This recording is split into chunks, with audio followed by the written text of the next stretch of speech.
जी कोटा। राधे राधे महाराज जी। महाराज जी, जीवन साथी ढूंढते समय एक पुरुष में ऐसी कौन सी विशेषताएं अवश्य देखनी चाहिए जिससे हमारा ग्रस्त जीवन सुखमय, संतुलित और पूर्ण सुखद बना रहे।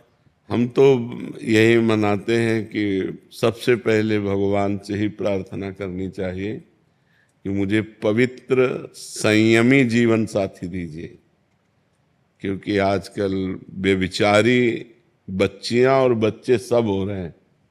ये जो बॉयफ्रेंड गर्लफ्रेंड है ना, ये बेविचार प्रवृत्ति तो है। कितना गंदा व्यभिचार प्रवृत्ति है। आज ये लड़का, फिर उसको समाज भाषा में कहते हैं ब्रेकअप, कल वो लड़का। हमारे भारत की तो प्रथा है नहीं, भारत की तो प्रथा है जब तक ब्याह ना हो ब्रह्मचर्य से रहो, और जब ब्याह हो गया तो आजीवन उस पुरुष का निर्वाह किया। ये डिवोर्स और ये सब गंदी बातें हमारे यहाँ नहीं थी, हमारे यहाँ ये सब नहीं था। ये अब गंदी बातें चली हैं। बहुत अंदर पीड़ा है इस बात की कि हमारे नवयुवक गलत मार्ग में जा रहे हैं।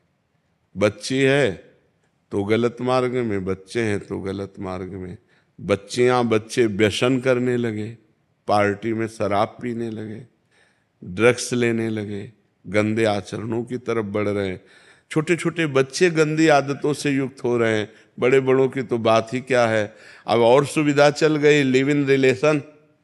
ये हमारे सनातन धर्म की बात है, ये हमारे भागवतिक भारत की बात है? नहीं, ये सब विदेशों की बातें हैं, ये सब गंदी बातें हैं। तो बच्चा ये कहना कि हमें पति सुशील और सज्जन और पवित्र मिले, तो ये भगवान ही से प्रार्थना करो। उनको पता है कौन सुशील है कौन सज्जन है, वही व्यवस्था कर सकते हैं। भगवान से प्रार्थना करो कि हे नाथ, और वो तब आपकी कामना पूर्ण होगी जब आप पवित्र हो, आप सुशील हो, आप सज्जन हो। हम अपवित्र हों और पवित्र पति की कामना करें, असंभव। सीता जी गौरी माँ का पूजन करती हैं और उनसे कहते हैं कि हमको हमारे योग्य वर दीजिए।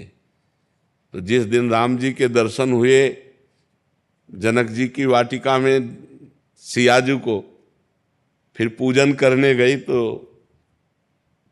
खसी माल मूरत मुस्कानी, अंबाजी प्रसन्न होकर बोली, मन जाहि राच्यो मिली सोवर साज सुंदर सावरो। जाओ, तुमने जैसा वर सोचा था, आज जिसको तुमने देखा है ना सावरे सलो, यही तुम्हारे दूल्हा होंगे। अंबाजी ने किया। रोज गौरी पूजन करने जाती थी, रोज भगवान शंकर की आराधना करती थी। तो भगवान शिव की आराधना, भगवान शिव की कृपा से सुंदर वर की प्राप्ति होती है। माँ गौरी की कृपा से तो भगवान के लिए सोमवार व्रत रहो, गौरी की उपासना करो और भगवान से कहो कि मुझे सुंदर सुशील वर दो, तो उस सृष्टि में सब उनके है, तो वो कहीं ना कहीं मिला देंगे। नहीं, आज के वातावरण में जो चल रहा है ये बहुत मुश्किल है कि पवित्र लड़की मिल जाए या पवित्र लड़का मिल जाए। मुझे तो जैसा अनुमान लग रहा है कि 100 का 100% सब गिरते चले जा रहे हैं। कोई बिरला ऐसा कोई होगा कि थोड़ा कदम अपने रोक पावे। नहीं तो बच्चे कहते हैं कि जिसके गर्लफ्रेंड नहीं, कहते हैं उसको बड़ा निगेटिव भाव से देखते हैं, उपहास करते हैं। बड़ा विचित्र समय आ रहा है। बोले जिसके बॉयफ्रेंड नहीं लड़कियां उसको उसको तो ये सब क्या है? अब हमको तो सुनने को मिलता है, हमारे समय में तो था नहीं। हम गांव में पढ़े हैं तो ये सब था नहीं। ये सब तो 40 वर्ष पहले, 45 वर्ष पहले। अभी हरियाणा में 2 लड़कों को गर्दन से काट दिया है, सिर्फ इसी बेविचारी से।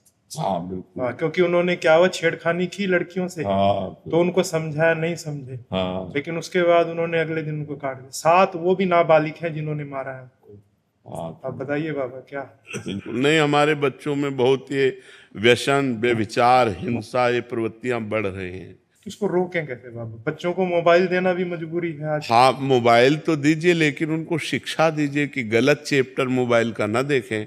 उनको सत्संग सुनाइए, उनको थोड़ा नाम जप कराइए, उनको थोड़ा सत्संग, अध्यात्म से जब तक नहीं जुड़ेगा तब तक नहीं हो। ऐसे कितने बच्चे सामने आते हैं जो अध्यात्म से जुड़े हुए हैं, सर्वांग पुष्ट हैं, जवान हैं, लेकिन गलत नहीं हैं। वो अपने जीवन को सही मार्ग में ले जा रहे हैं। लेकिन बाबा इन बच्चों को टाइम कहाँ से दें? सुबह 6 बजे से और शाम के 7 बजे तक ट्यूशन, स्कूल, तो आध्यात्मिक का टाइम नहीं, आध्यात्मिक के लिए हमको लगता है कि अगर 30 मिनट केवल निकाल दिए जाएं, 24 घंटा होते हैं। एक बार हमने 24 घंटा का विभाग किया था, 12 घंटे पढ़ाई समझ लो, इससे ज्यादा कोई पढ़ेगा? जब हम वहां जाते हैं ना संसार में, जब गृहस्थ में जाते हैं तो बहुत मुश्किल होता है टाइम निकाल। हमें तो नहीं लगता ऐसा, क्योंकि हम भी एक किसान के लड़के हैं। 13 वर्ष तक रहे हैं घर में, तो 13 वर्ष में तो विकास बुद्धि का हो ही जाता है।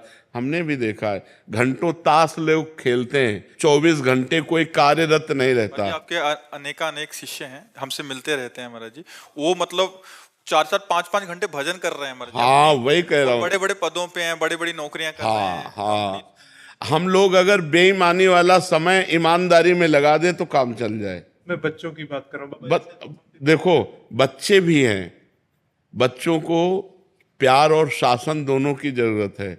24 घंटे पढ़ाई में नहीं लगे रहते।